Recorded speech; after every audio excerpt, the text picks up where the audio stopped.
No, no, no, Papa. Please do not do this to me. Forgive me. I am sorry. Chidi's phone rang for the 10th time that morning. He glanced at the screen and saw Mama flashing again. With a quick swipe, he sent it to voicemail, just like he did with the previous 9 calls. His secretary, Amanda, noticed but said nothing. She had learned months ago that Mr. Chidio Konko did not take calls from the village. Not anymore. Not since he became the big man with the corner office on Victoria Island, the Lexus SUV, and the 3-bedroom flat in Lekki that cost more than most Nigerians earned in 10 years. Your 2 p.m. is here, Amanda announced, poking her perfectly made-up face through the door. Shidi straightened his Italian tie and smiled. The tie alone cost 50,000 naira. His father's entire yearly pension was barely twice that amount. But Chidi tried not to think about such things anymore. Thinking about the village, about his parents, about the zinc-roofed house with walls that leaked when it rained. All of that belonged to his past. He was a different person now. A successful person. An important person. Send them in, he said, his voice deep and confident. As the clients walked in, Chidi's phone buzzed again. This time, it was a text from his mother. My son, your father is not well. Please call me, Mama. Chidi's jaw tightened. He flipped the phone face down on his mahogany desk and focused on the clients. His mother had been saying his father was not well for 2 years now. The old man was just old, that was all. Old people were always sick with something. Malaria, high blood pressure, body pain, headache. If he sent money for every illness, he would never have anything left for himself. Besides, he had sent 20,000 naira just last month. What did they do with it? Waste it on those village meetings and ceremonies that led to nowhere. The meeting lasted an hour. When the clients left, satisfied and ready to sign a deal that would earn Chidi a fat commission, he finally picked up his phone. 15 missed calls, 8 from Mama, 7 from a number he didn't recognize. He sighed and tossed the phone into his briefcase. He would call them later, maybe. Or maybe he would just send some money through the bank. Money solved everything, didn't it? His mother, Neoma, would always be waiting at the motor park with a smile that could light up the whole of Enugu State. She never came empty-handed. There would be fresh vegetables from her garden, dried fish his father caught from the stream, and sometimes a small tuber of yam wrapped carefully in old newspaper. My son, she would say, pulling him into a hug that smelt of firewood and love. You are getting too thin. Are they feeding you well in that your Enugu? His father, Papa Chidi, was a retired primary school teacher who spent his days listening to the radio and tending to his small plot of land. He was a quiet man, but his eyes always shone with pride whenever Chidi visited. My son, the accountant, he would tell anyone who cared to listen. Soon, he will be a big man in this Nigeria. Those were good days, simple days, days when Chidi still remembered where he came from. But then, everything changed when he met Zainab. Zainab was his boss's daughter, fresh from studying abroad, with skin like honey and a laugh that made men forget their own names. She was also completely out of Chidi's league, but somehow, miraculously, she noticed him. Maybe it was his intelligence or his ambition. Or maybe she was just bored and he was convenient. Either way, when Zainab invited him to a party in Lagos, Chidi said yes without thinking twice. That Lagos trip changed his life. Zainab introduced him to her father's wealthy friends, and one of them offered Chidi a job at his investment firm. Triple the salary, a company car, a future that looked nothing like the dusty roads of Umweze village. Chidi took the job and never looked back. Mama called the day Chidi was supposed to visit for Christmas. My son, we are waiting for you. Your father killed the chicken yesterday. He said you like the pepper soup, very peppery, so I added extra. Chidi was at a beach resort in Lagos with Zainab and her friends. The sand was white, imported from God knows where. The drinks were cold and expensive. Zainab was wearing a bikini that made him forget he ever had parents. Mama, I'm sorry, he lied smoothly. Something came up at work. Emergency meeting. You know how these big companies are. I will come next month, I promise. There was a pause on the other end. He could hear his mother's disappointment even through the phone. Okay, my son. Work is important, but don't forget us here. Oh. I want, Mama. I'll send some money for the Christmas rice. He sent 50,000 naira that evening and felt like a good son. Money was love, wasn't it? Money was responsibility. His parents didn't need him physically present. They needed financial support. At least, that's what he told himself as he ordered another round of drinks that cost more than his father's monthly pension. Next month came and went. Chidi had another excuse, then another. Soon, the excuses became so natural that he barely felt guilty anymore. Work was always busy. Lagos traffic was always terrible. He had a meeting, a deadline, a presentation, a conference. There was always something more important than a 3-hour bus ride to a village where nothing ever happened. His calls home became shorter and less frequent. Where he once called every Sunday, now it was once a month, if that. His mother would ask about his life, but Chidi's answers were always vague. How could he explain his new world to someone who had never left Enugu State? How could he describe the penthouses and the parties, the business deals and the beautiful women to a mother who still cooked on firewood? The gap between his two worlds grew wider with each passing month. And Chidi, consumed by his new life, didn't notice or didn't care that he was slowly becoming a stranger to the people who raised him. Zainab had been dropping hints for weeks, but Chidi was either too busy or too stupid to notice. Finally, on a Saturday afternoon, while they lounged in her father's poolside cabana, she came right out with it. So, when are you taking me to meet your family? Chidi nearly choked on his Chapman. My family? Yes, darling, your parents. Isn't that what people do when they are serious? She adjusted her designer sunglasses and studied him carefully.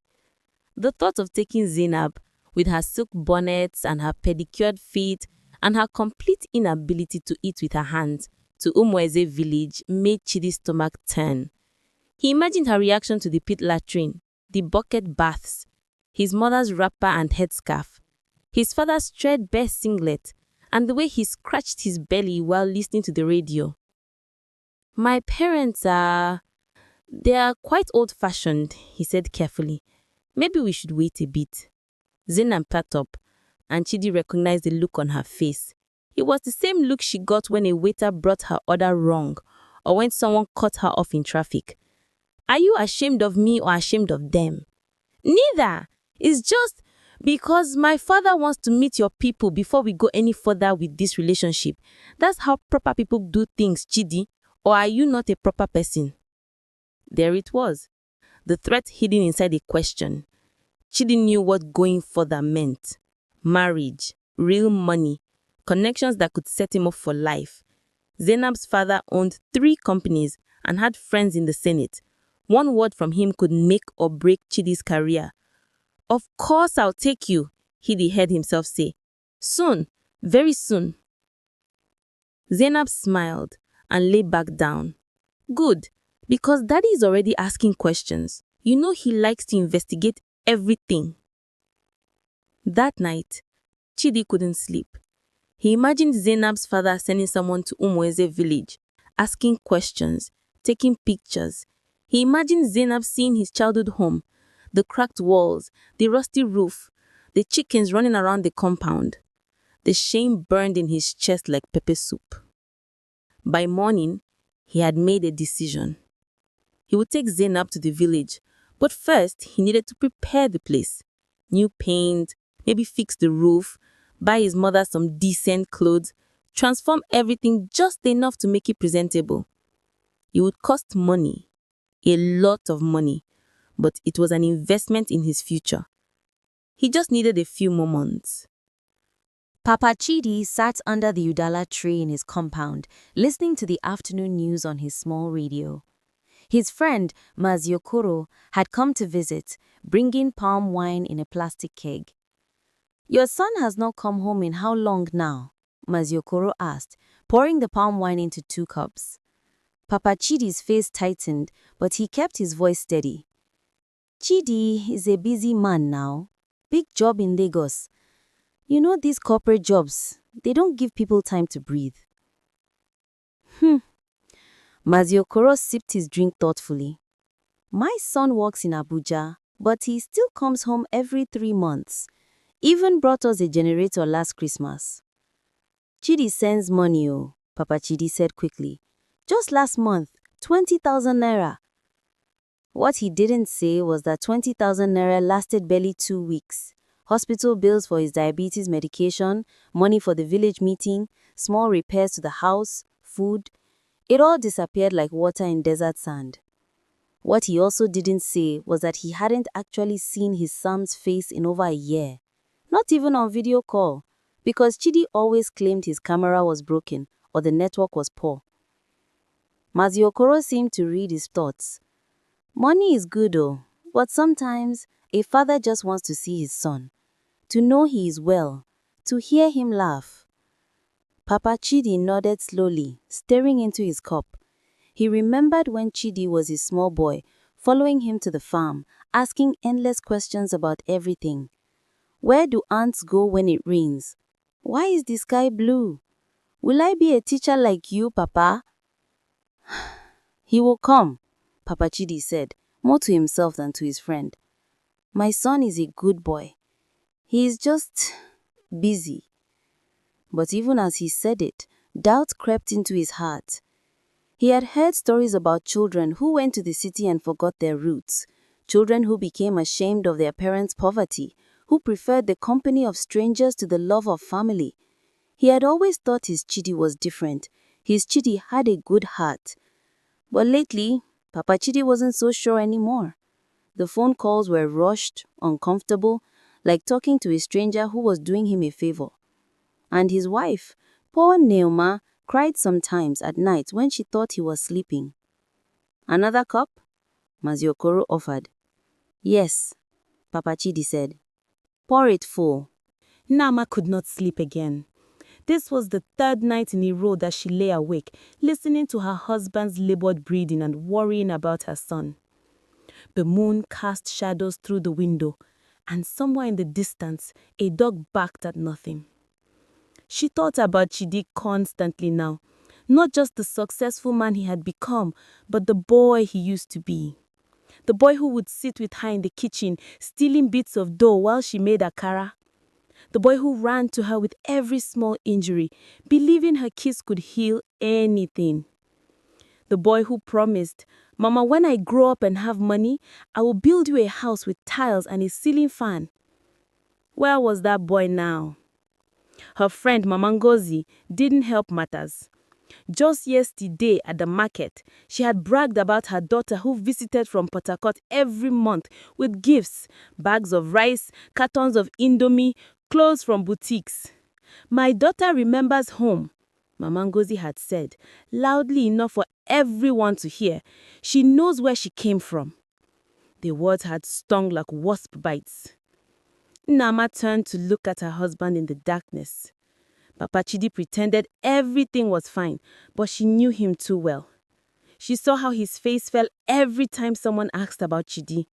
She noticed how he made excuses, protecting their son's reputation, even as that son neglected them. God, what did I do wrong? She whispered into the darkness. Did I not pray enough? Did I not train him well? She remembered the sacrifices they had made for Chidi's education. How Papa Chidi had worked extra jobs, marking exam papers late into the night for other schools.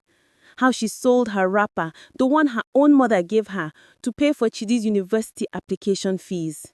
They had gone hungry sometimes so Chidi could eat. They had walked so Chidi could take transport. And for what? So their son could become too important to visit, too busy to even call properly? Nama wiped her tears and prayed. She prayed for her son's safety, for his success, but mostly she prayed for something simple. That he would remember them. That he would come home, even just once, and sit with them, talk with them, Be their son again, not just a voice on the phone or a bank transfer notification. Her phone buzzed on the bamboo bedside table. A message from Chidi. Mama, I will send money on Friday. Take care. No, I love you. No, how is Papa? Just a promise of money, like they were a bill to be paid. Nama cried herself to sleep. Chidi's office overlooked the Lagos Lagoon, and on clear days, you could see all the way to the fancy boats at Banana Island. Today was one of those days, and Chidi should have been happy. He had just closed a deal worth 20 million naira in commissions. 20 million! More money than his father had seen in his entire lifetime of teaching.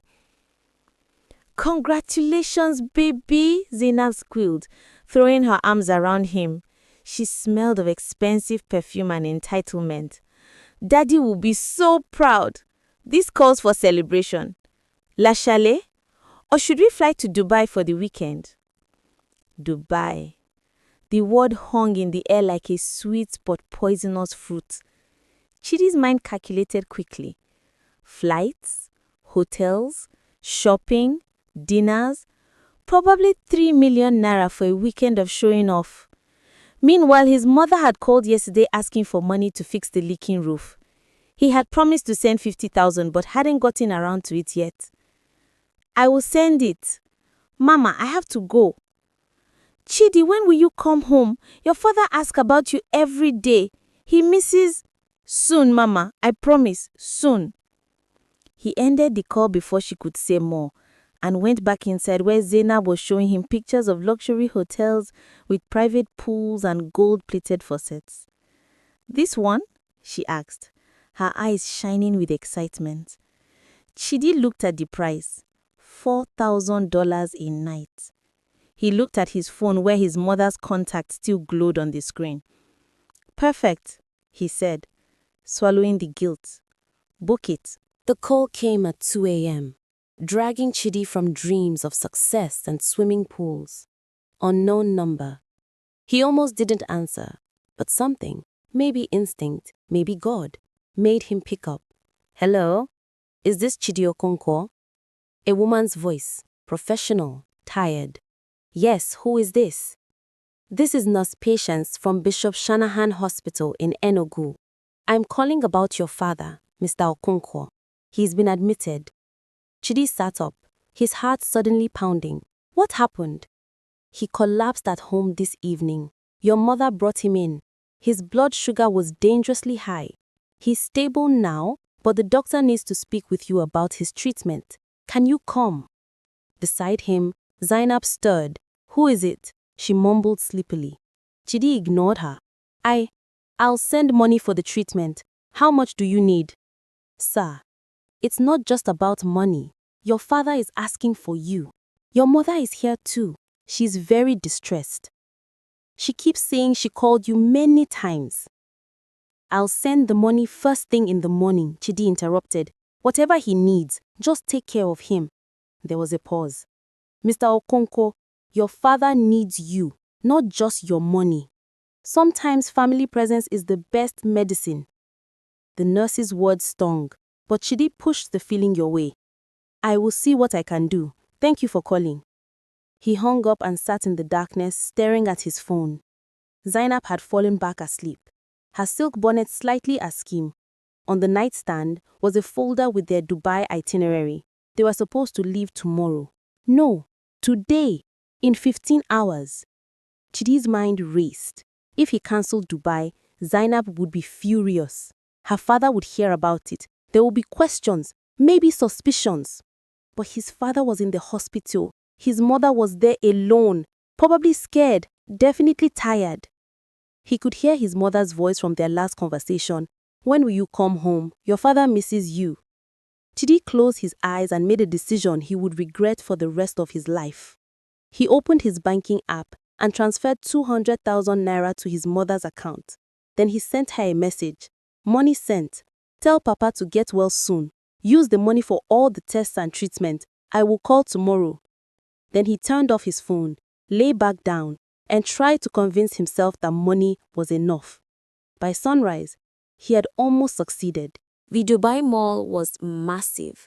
Like someone took 3 Nigerian stadiums and filled them with shops selling things nobody needed at prices nobody should pay. Zainab was in her elements, floating from Gucci to Prada to stores whose names Chidin couldn't even pronounce. "Baby, look at this bag," she called out, holding up something made of leather and labels. "Only 45,000 dirhams." Chidi did the math quickly in his head. That was about 20 million naira for a bag. His father's hospital bill had been 200,000 naira. And here was Zainab wanting to spend 20 million on something to carry her lipstick. "It's beautiful," he said, his voice sounding hollow even to himself. "You hate it," Zainab pouted, the expression she used when she wanted something. "You've been acting strange since we arrived. What's wrong?" "Everything," Chidi wanted to say. "My father is in the hospital and I'm here buying gold-plated nonsense. My mother is probably crying herself to sleep while I eat caviar I can't even taste properly. I'm becoming someone I don't recognize." "Nothing's wrong," he said instead. "Buy the bag." Zainab squealed and kissed his cheek, leaving a lipstick mark he would forget to wipe off. While she went to pay, Chidi checked his phone. 3 missed calls from his mother.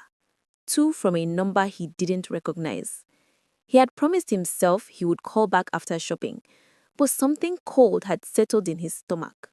He dialed his mother's number. It rang 5 times before she answered. "Chidi? My son." Her voice sounded old, tired, broken, nothing like the strong woman who raised him. "Mama, how is Papa?" He's improving small. The money you sent helped. They have done some tests. We are waiting for the results." She paused. "Chidi, when are you coming home? Your father keeps asking. Every day he says, 'Where's my son?' Tell Chidi I want to see him." Guilt twisted in Chidi's chest like a knife, but he had become very good at ignoring pain. "Mama, I'm traveling for work. I told you, very important business trip. I will come when I return." "When will you return?" "Soon, Mama, very soon." It was a lie, and they both knew it. But it was easier than the truth, that Chidi was more comfortable in a foreign country, buying useless things, than sitting beside his father's hospital bed. "Okay, my son. Travel safe. Come back soon." He hung up just as Zainab returned, swinging her new bag and grinning. "Ready for lunch?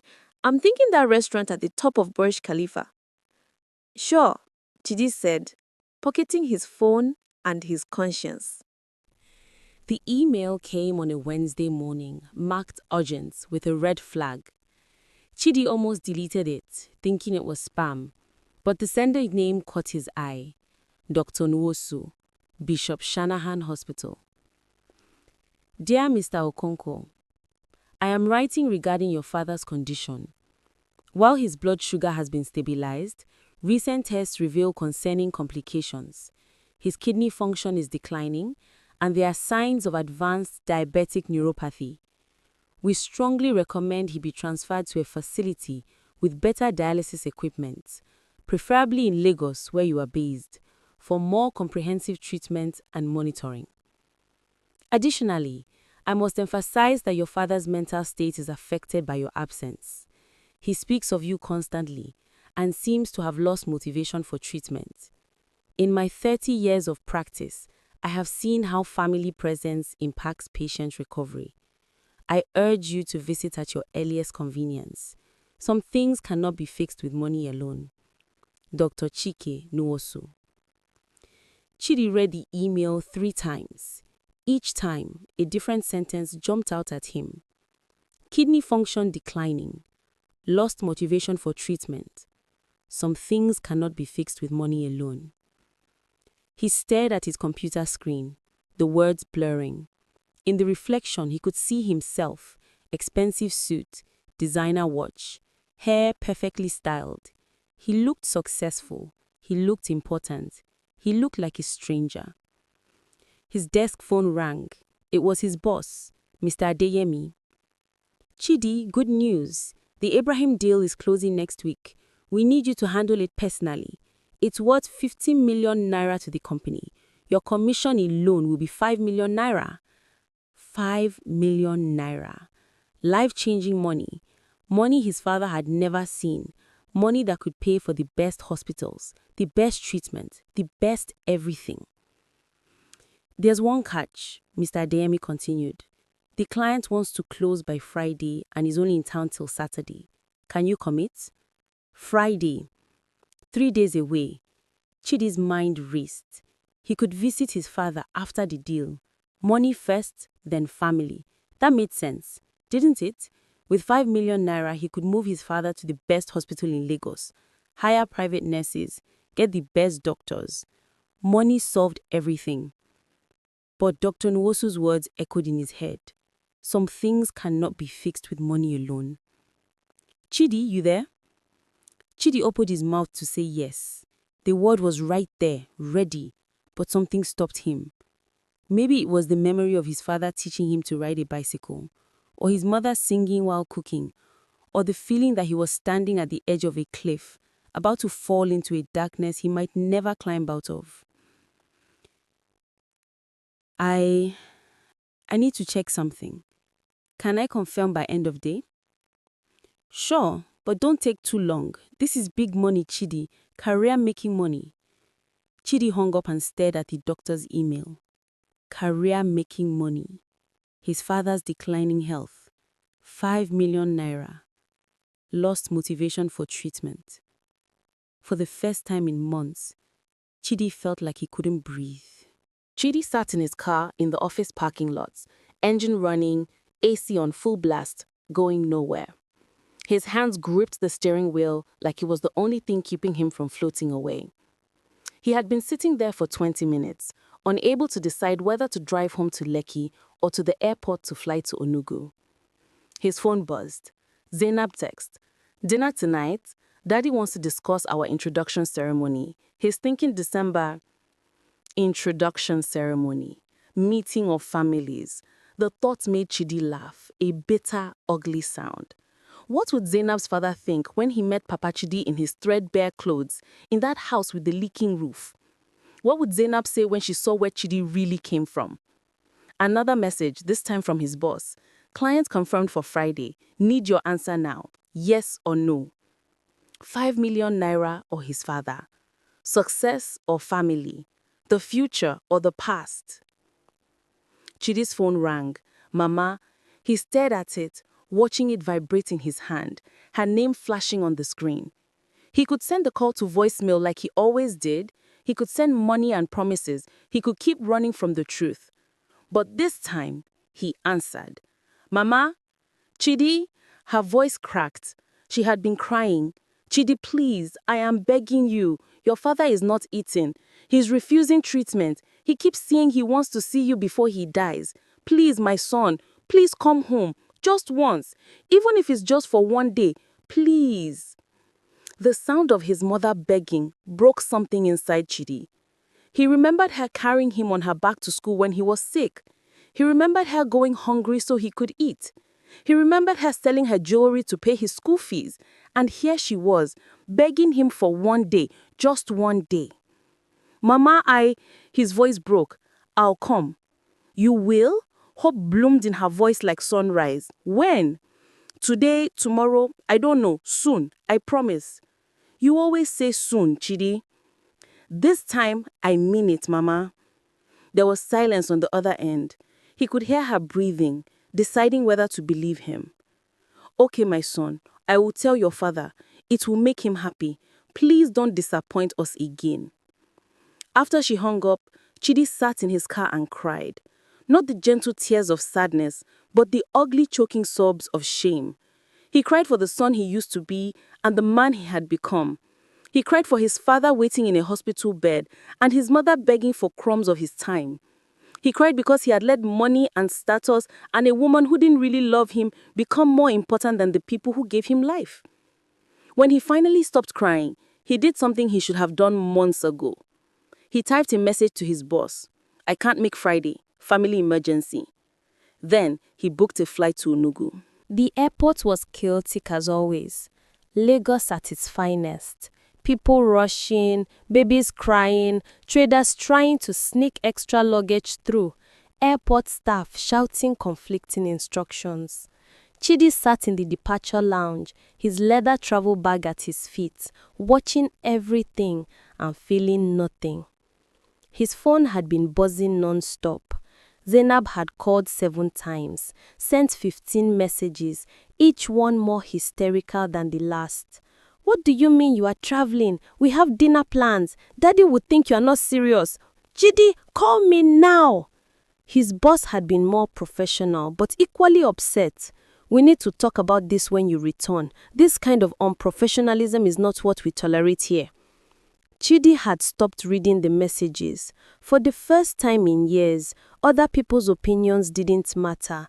There was only one thing that mattered now: getting to his father before it was too late. The flight was delayed by an hour. Chidi paced the terminal, anxiety eating at him like acid.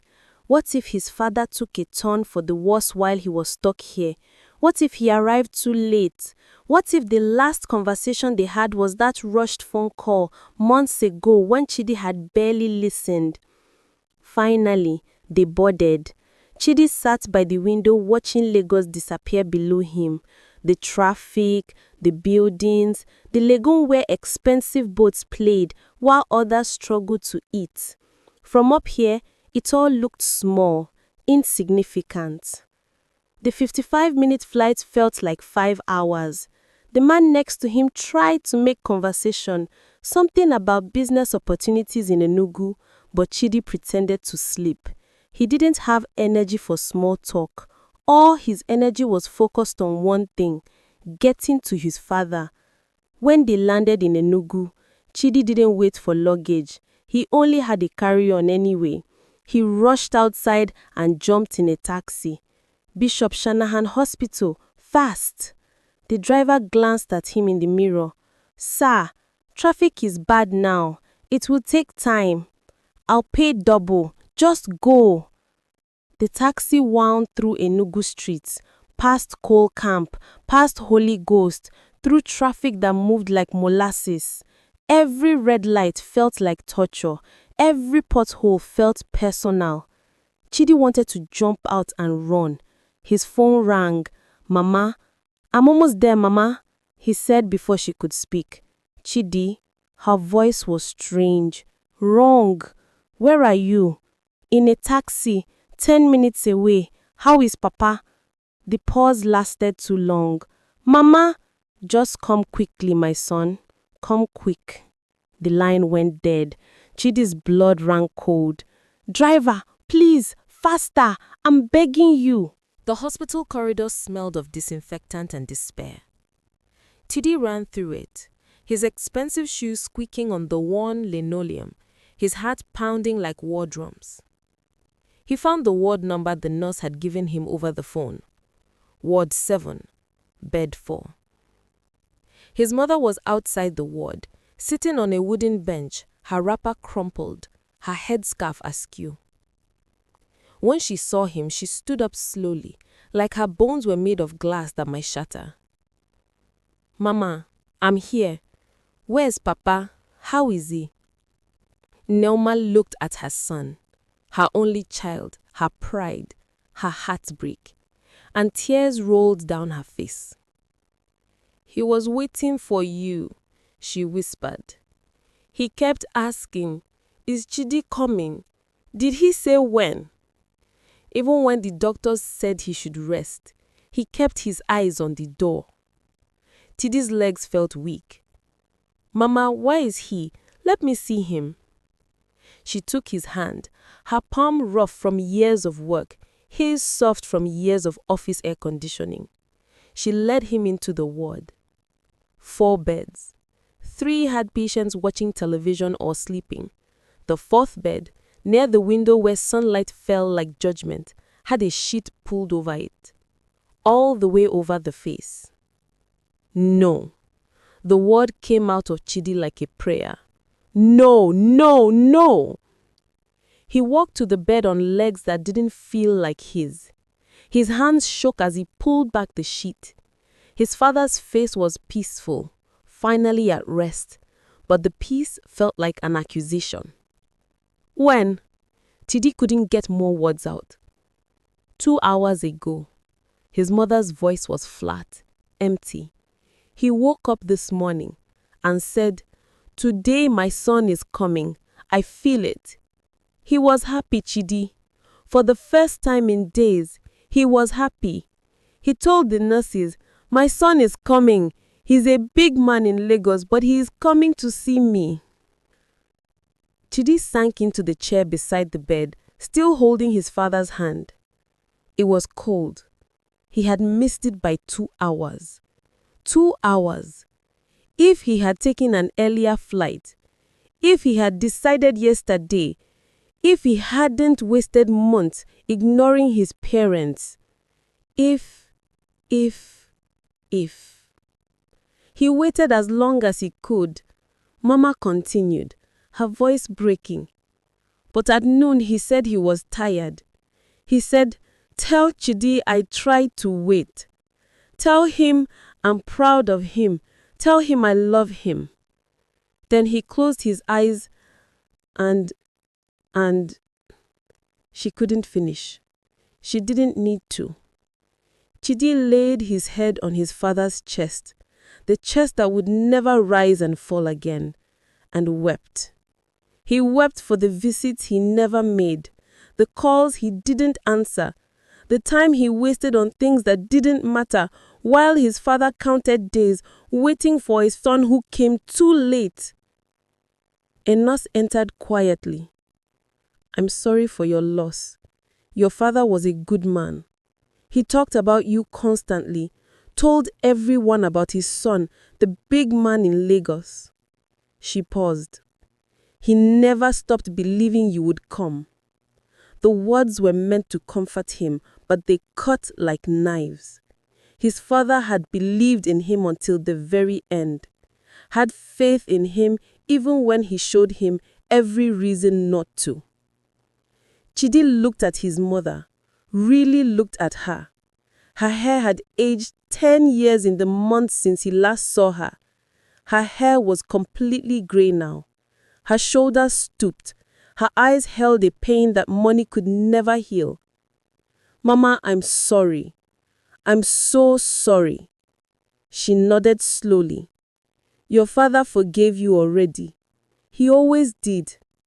Every time I complained about you not calling, he would say, 'Our son is busy making us proud.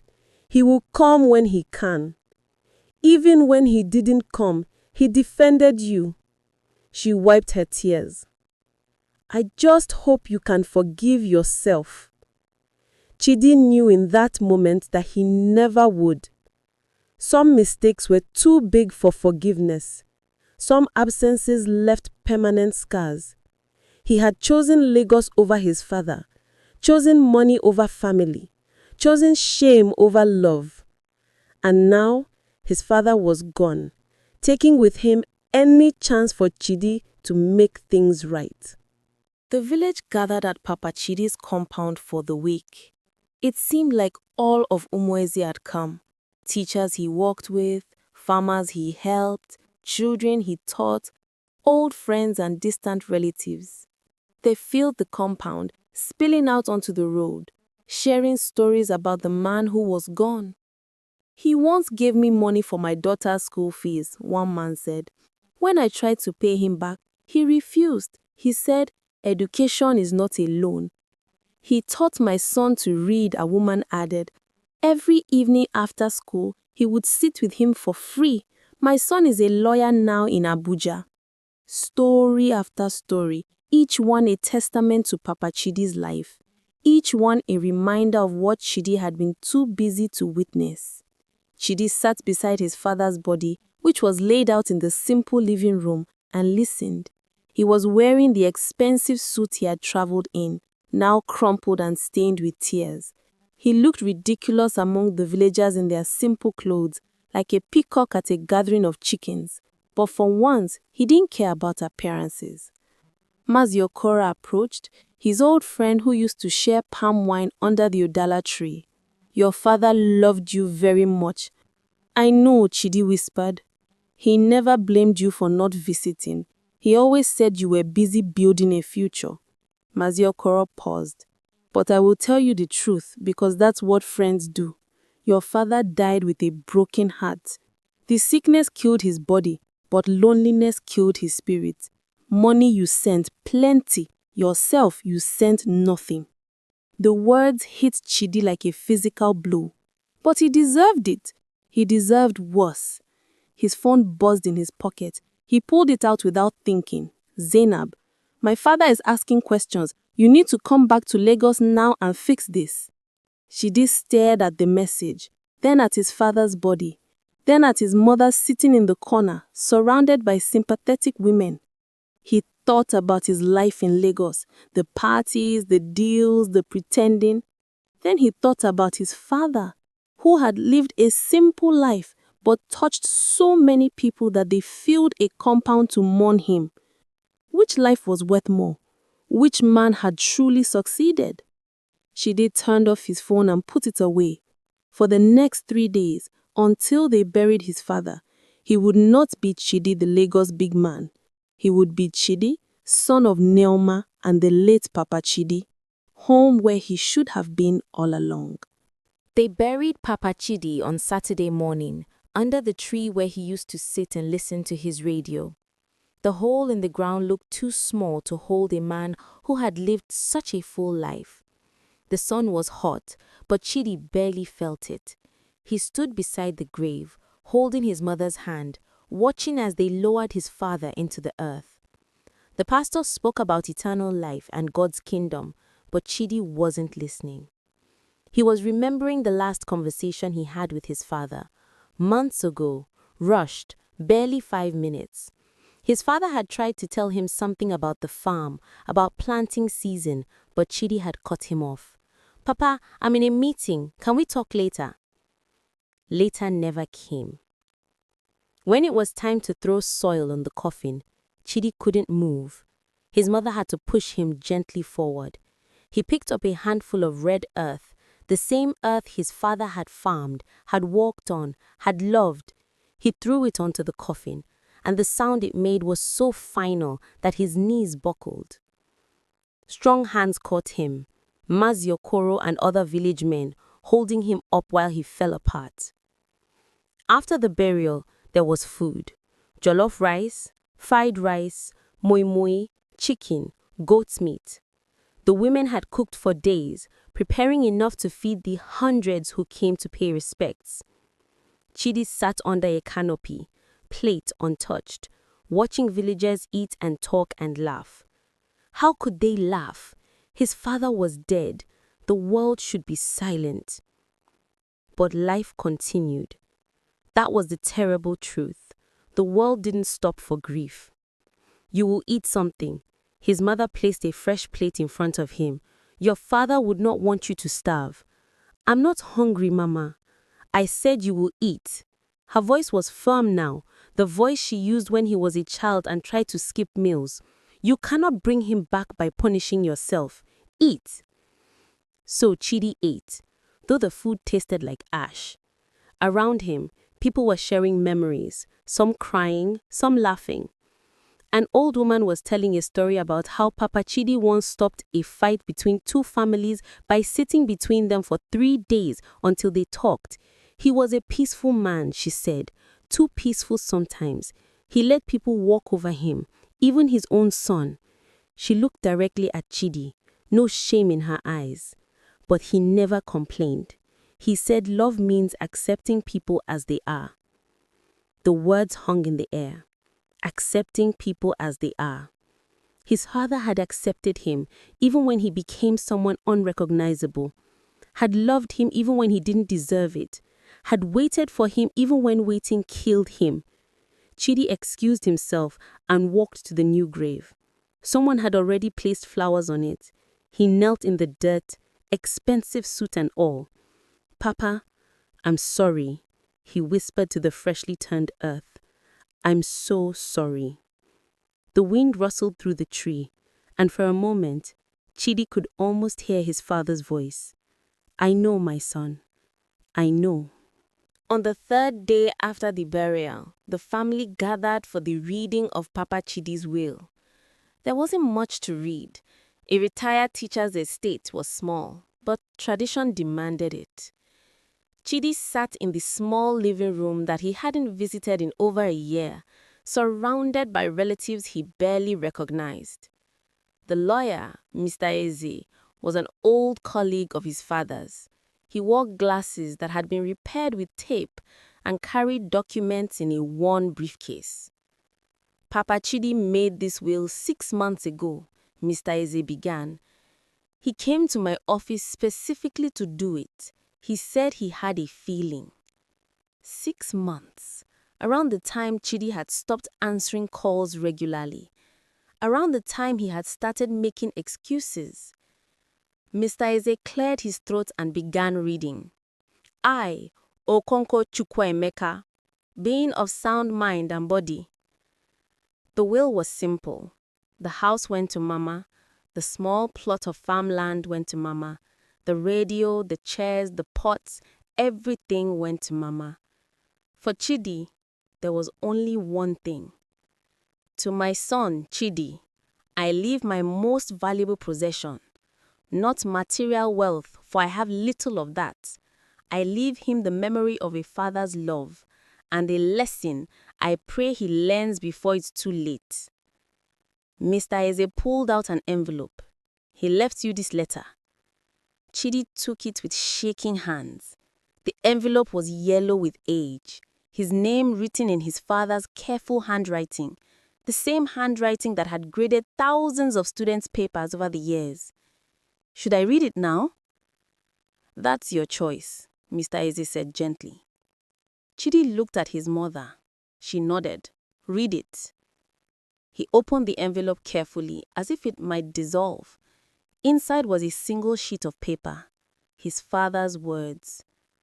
My dear Chidi, if you are reading this, I am gone. Don't cry too much, my son. Death comes to all of us. I have lived a good life, a simple life, and I am at peace. I want you to know that I am proud of you. You achieved everything I dreamed you would. Education, success, respect. You became the big man I always told people you would become. But Chidi, my son, I fear you have forgotten something important. Success without family is just noise. Money without love is just paper. In chasing the big life, don't lose the good life. I waited for you, son. Every day I waited. Not because I needed anything from you. I needed nothing except to see your face, to hear your laugh, to share a meal with you. That's all an old man wants. Not money, not gifts, just time. You gave me money. I wish you had given me yourself. But I don't write this to make you feel guilty. I write it so you can learn what took me too long to understand. The people who love you won't be here forever. The job will replace you tomorrow. The friends will forget you next year. But family is the only thing that lasts. Don't make my mistake. Don't let pride or shame or fear keep you from the people that matter. Don't let success make you forget who you are and where you came from.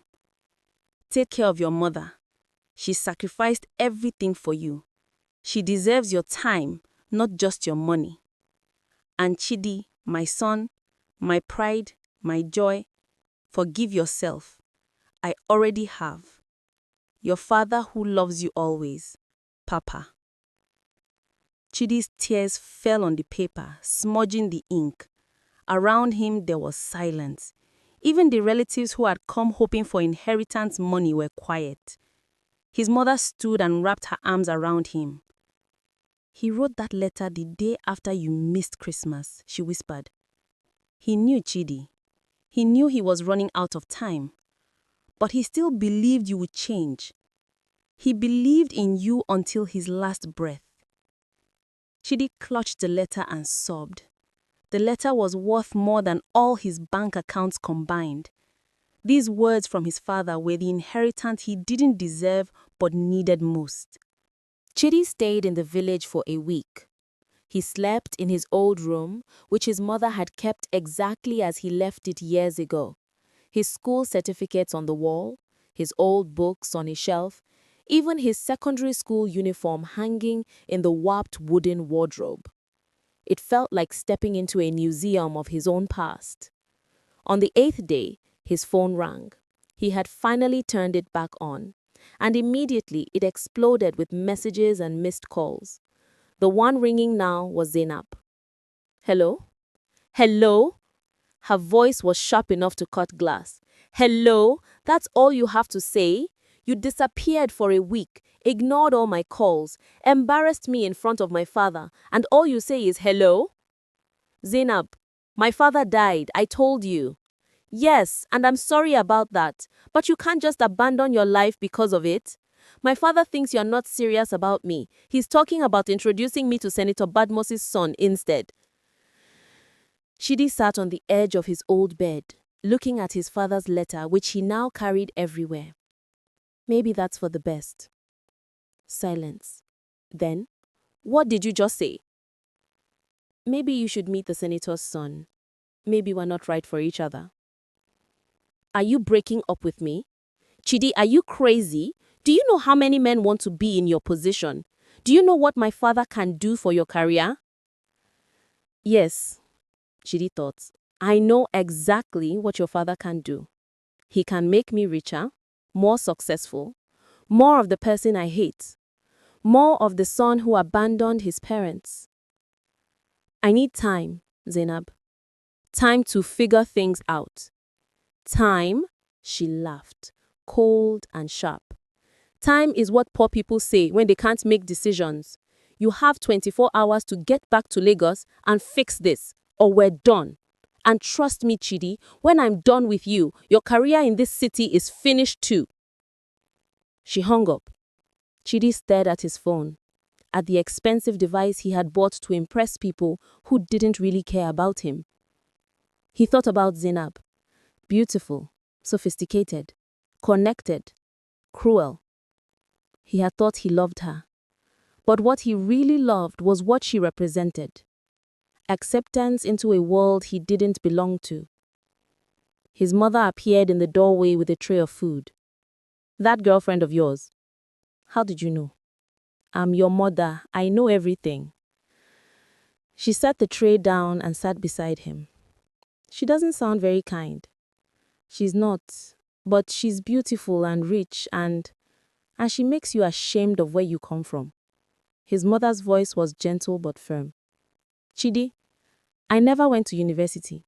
I never wore fancy clothes or ate at expensive restaurants. But I know one thing. Anyone who makes you feel shame for loving your family doesn't deserve to be in your family. But Mama, her father can help my career.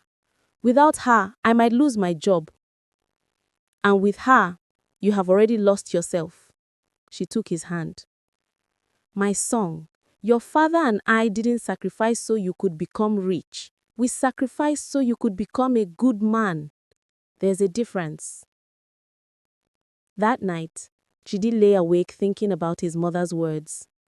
In Lagos, he was successful, but hollow.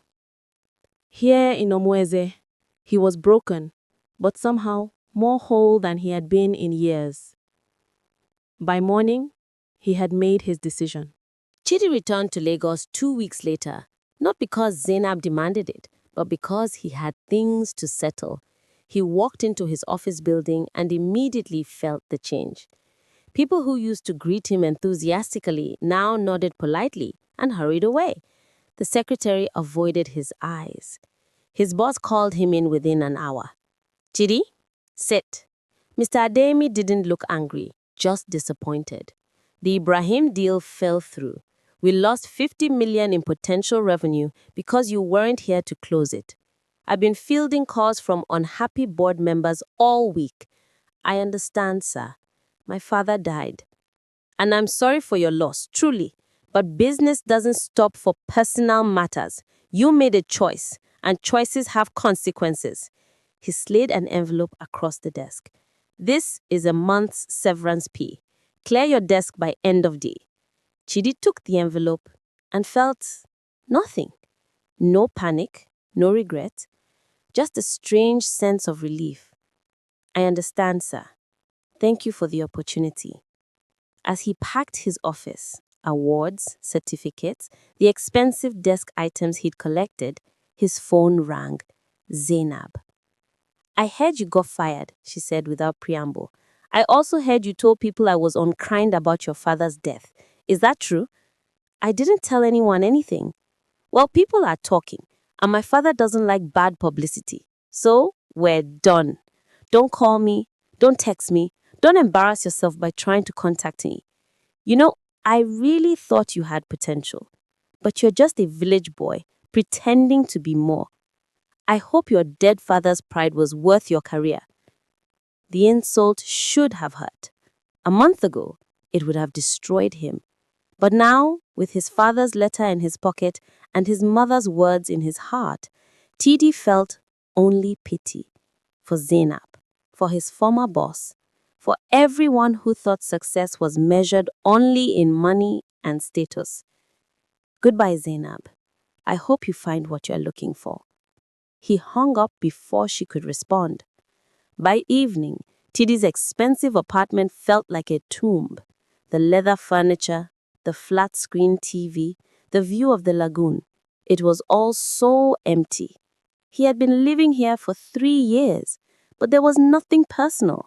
No photos, no memories, just expensive things that meant nothing. He made another decision. The next morning, he called his landlord and ended his lease. He sold his car. He packed his essential belongings into 2 suitcases. Everything else he gave away or sold. His designer suits, his watches, his shoes. He donated them all to a charity. Within a week, Chidi had dismantled his Lagos life completely. All that remained was a bank account with some savings and 2 suitcases of clothes. His colleagues thought he was crazy. "You're throwing your life away," one said. But Chidi knew better. He wasn't throwing his life away. He was finding it again. Chidi returned to Umueze village with his 2 suitcases and his humility. His mother cried when she saw him, happy tears this time. "You're staying?" she asked, afraid to believe it. "I'm staying, Mama, if you have me." She pulled him into a hug that smelled like home. Firewood smoke, cocoa butter, love. "This has always been your home, my son, always." The village had changed, and not changed. The road was still unpaved. The market was still chaotic, but somehow it all looked different to Chidi now. Less like a place he escaped from, and more like a place he belonged to. He started slowly. First, he fixed the house. New roof, painted walls, proper windows. Not to impress anyone, but because his mother deserved comfort. Then he began looking for work. There were no big corporations in Mweze, no fancy offices. But there were schools, small businesses, farmers who needed help with accounts. Maziokoro found him one morning sitting under the tree where his father used to sit. "You're sitting in your father's spot." "I know. It feels right somehow." Maziokoro joined him carrying 2 bottles of Malta. "I heard you left that your big job in Lagos. People are talking." Let them talk. "They say you are mad. They say you threw away millions to come back to the village." Chidi smiled. "Maybe I am mad. Or maybe I'm finally sane." They sat in comfortable silence, drinking Malta and watching the village go about its day. Children ran past, laughing. Women balanced baskets on their heads, walking to market. Old men argued about politics under trees. Life. Simple and real. Your father would be proud, Mazio Okoro said finally. Not because you came back, but because you learned the lesson. Some men never learn it. They die still chasing things that don't matter. 2 years later, Chidi sat in his small office at the secondary school, marking exam papers just like his father used to do. Through the window, he could see students playing football during break time. Their laughter drifted in on the afternoon breeze. His phone rang. A new phone, nothing fancy, just functional. It was Mama. Chidi, don't forget we're cooking for the church harvest today. I need you to help with the plantains. I'm coming, Mama. Just finishing these papers. Don't take too long. You know how Father Benedict gets when people are late. Chidi smiled. I'll be there in 20 minutes, I promise. And he meant it. Promises meant something to him now. Time meant something. Family meant everything. As he packed up his things, a student knocked on his door. Sir, please, can you help me understand this question? My father doesn't understand mathematics. Chidi remembered being that student once, bringing problems to his own father, trusting that Papa would always have time to help. Come in, sit down, let's look at it together. After helping the student, Chidi walked home through the village. People greeted him warmly now. Teacher Chidi! Good afternoon, sir. Children ran up to him with questions about homework. Old women stopped him to share gossip.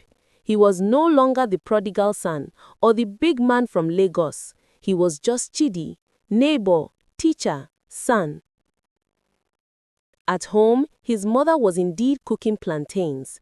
The kitchen was full of women from the church, all chattering and laughing while they prepared food. Ah, my son, finally, come and peel these ones. Chidi rolled up his sleeves and joined the women. Mama Ngozi, the same one who used to brag about her own children, was there too. Chidi, I was just telling your mother how blessed she is. My daughter in Port Harcourt sent money for Christmas, but she hasn't visited in 6 months. But you are here every day. That is true wealth. His mother's smile was radiant. Yes, I am blessed. That evening, at the church harvest, Chidi stood beside his mother as they donated yams and rice and plantains. It wasn't much compared to what he used to earn in Lagos, but it was honest. It was present. It was enough. Father Benedict announced the donations from Mama Nelma and her son Chidi. The congregation clapped, and Chidi felt pride, not the empty pride of wealth and status, but the solid pride of knowing he was living right. After the service, he and his mother walked home under the stars. The same stars that shone over Lagos, but somehow they looked brighter here. Mama, are you happy? He asked. She squeezed his hand. My son, I am happy. Your father is resting well because he knows you are here. I am well because I see you every day. What more can a mother want? I'm sorry it took me so long to understand. You are here now. That's what matters. They walked in comfortable silence until they reached home. Before going inside, Chidi stopped at his father's grave under the tree. He did this every evening now. Just a moment to stand there, to remember, to promise. Papa, I'm living the lesson now. I understand what you tried to teach me. I'm finally home. The wind rustled through the leaves, and somewhere in the village, someone was playing high-life music on a radio. Children's laughter echoed from a nearby compound. His mother was humming in the kitchen. This was wealth. This was success. This was everything. Chidi smiled and went inside to help his mother with dinner, knowing that tomorrow he would do the same, and the day after that, and all the days that God gave him. He would never again be too busy for the people who loved him. He would never again choose money over family. He would never again forget where he came from. Because in the end, the only thing that mattered was not how much you earned or how high you climbed, but how well you loved the people who loved you first. His father had known this all along, and finally, So did Chidi.